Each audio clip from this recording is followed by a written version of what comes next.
On any given night, you can come to House of Yes and you can find really cutting edge performance from a variety of different artists, performers, and creators. There's glitter stations, there are costumes, weird experiences. We like to make hidden, sort of immersive environments for people to discover and participate in. Our real goal and our real guiding light is reinventing nightlife and what it means to go out to a nightclub.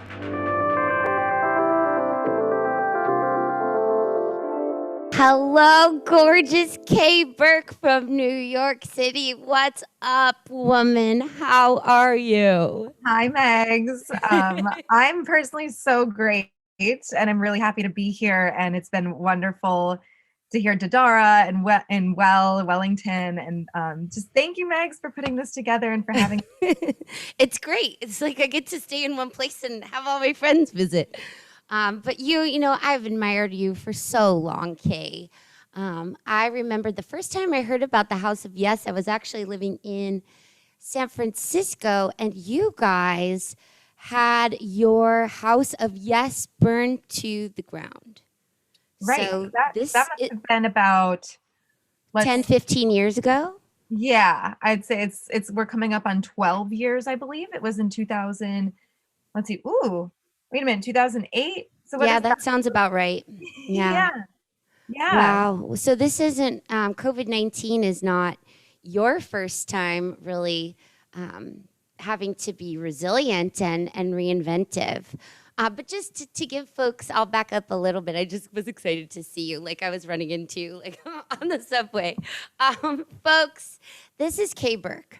She's co-founder and creative director of the House of Yes, which is in Brooklyn, New York City, and it is the bomb. It is the most incredible, creative, vibrant, just abundant and bursting with exuberance kind of place where you really do walk in and say, yes, I want this, I want to be here, I want more of whatever they're having in my life. And you know, Kae here is really recognized for her commitment to bringing humans together through experience design and holding the culture of nightlife to a higher standard. And I've always just really admired your strength and your vision, Kae. So it's really nice to have you here. Thank you for joining. Absolutely. So when you're in the nightlife community, I mean, this must feel really early for you. Or like, do you just let folks run the club and you do other stuff? Or what's actually happening right now with the House of Yes? Are there events going on? It kind of changes week to week depending on the regulations.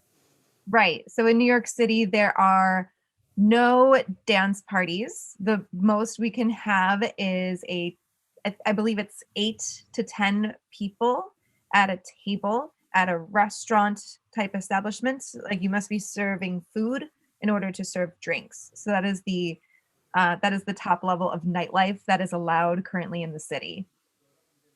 Wow. Therefore, House of Yes has, we were open in summer for some outdoor dining and drinking and that sort of thing. But as far as the nightclub and what you guys just saw in the videos, nope, we are currently not that version of House of Yes. But you've been pivoting, and you know, I get the House of Yes newsletter, and you guys have been doing all kinds of events and pretty much since the beginning. So how did your team and how did you guys you know, kind of make that transition into doing robust online programming? Like, what was that like? Yeah, I mean, honestly, it was a fast and hard pivot that was also inspired by another party group called Social Distance. It came up on my feed. I sent it to my marketing director, Jackie. I was like, check this out. This would be cool. It's a dance party on Zoom. So honestly, from there, it was like really week 1, let's say March 15th. And because my team was just so on it, and they were like, great, let's figure it out. And to be honest, I'm not the most technically minded person. So to have the support of our tech team to figure out I hear you, girl. I'm very lucky. The live stream, the OBS, the kind of like, okay, how do we moderate, and also how do we market, and how do we create like safer spaces in a digital sort of space that are also engaging and also entertaining and are also interactive. As you know, that was we were able to actually take that House of Yes vibe in essence and translate it to an online experience, which is pretty cool. And we're still learning. Yeah. And when you and I chatted before a couple of weeks ago, you also shared with me because the House of Yes, it's like in order to really create the vibe that folks just saw in the video, it's not just people that kind of punch in and out that work there. It's an active process of creating and trying on characters and trying on looks and experimenting with ways to engage people. So you as a community leader and a facilitator of the people that facilitate that kind of a vibe, you also have been tasked with, in some ways, keeping your staff feeling engaged and the people that, are used to coming to the House of Yes as their kind of place of, their second home. So you told me that you launched some program to support them in still feeling included. Can you talk a little bit about that? Are you talking about Art Club? Totes. Okay, so Art Club was an interesting sort of internal. So when you're talking about it, we didn't put this online. This was just in our artist community, the people that were doing, whether they were working in the tech booth as a lighting designer or go-go dancing every weekend. Just a little email would be like, hey guys, I'm inviting you to this thing called Art Club.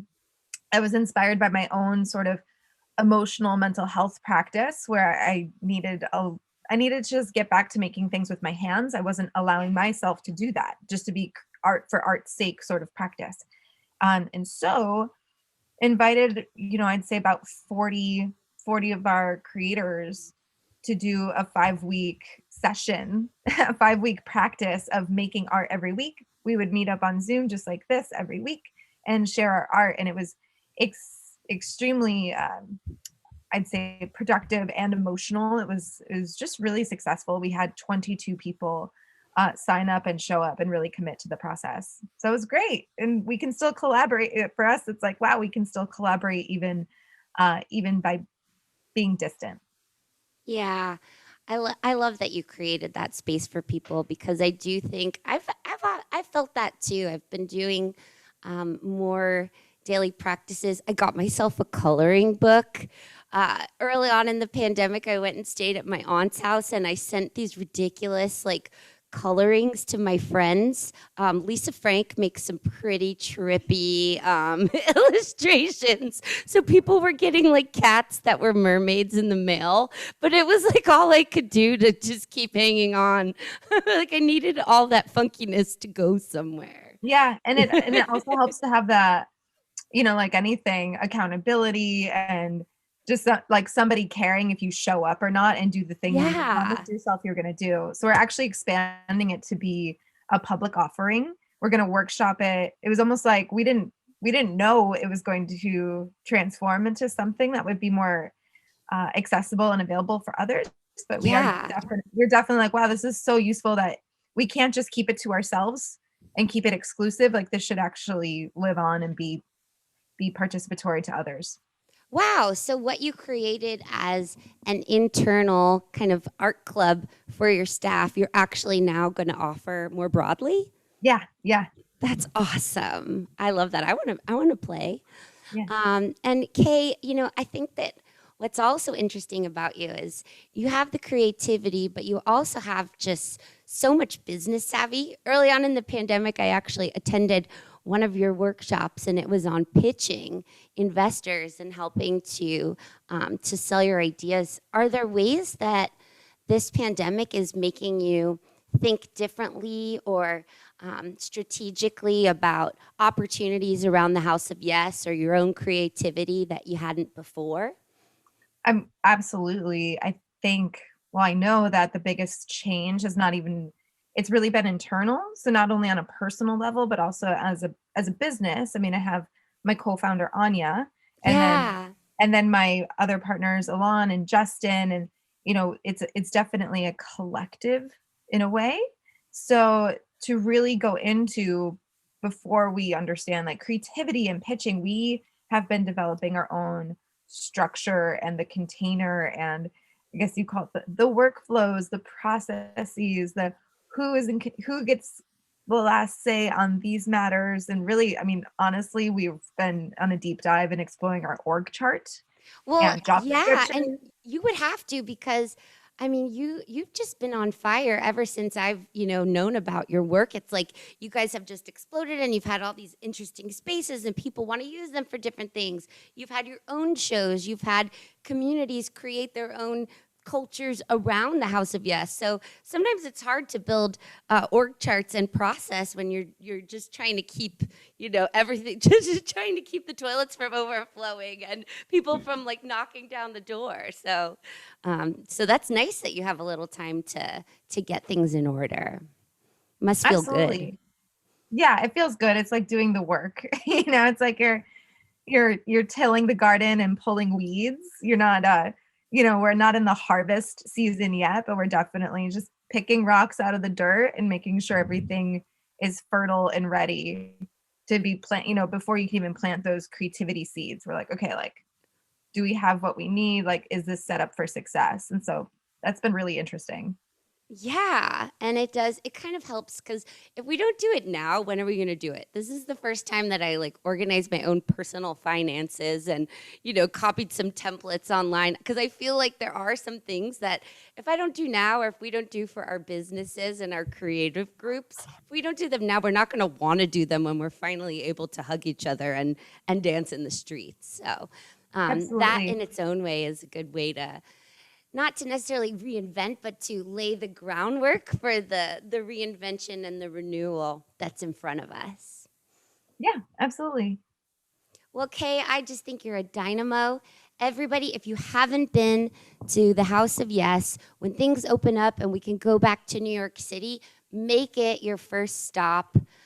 It is just exploding with creativity, and you'll see Kae there rocking out and making all the things work. And I admire you tremendously, and so happy that that this, COVID-19 has also brought us in closer connection. And lots of love to you and all the folks keeping the House of Yes thrumming along. Thank you. Yeah, we do have a lot of online programming, and we have a Patreon in which we do classes, and a program called Yes University, which is kind of, I would say, a mini version of this, where we have speakers and just like workshops and education. So there's this whole sort of fertile world in our digital connection space that we're absolutely exploring. So House of Yes, you don't have to wait to engage with us, but true. We're open and available. Engage with them we're now. Open and available. Yeah, like real life and virtual life are becoming a singularity. So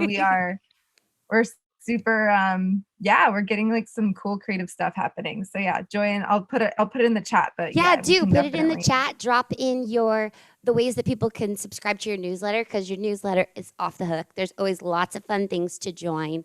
And then also your Patreon.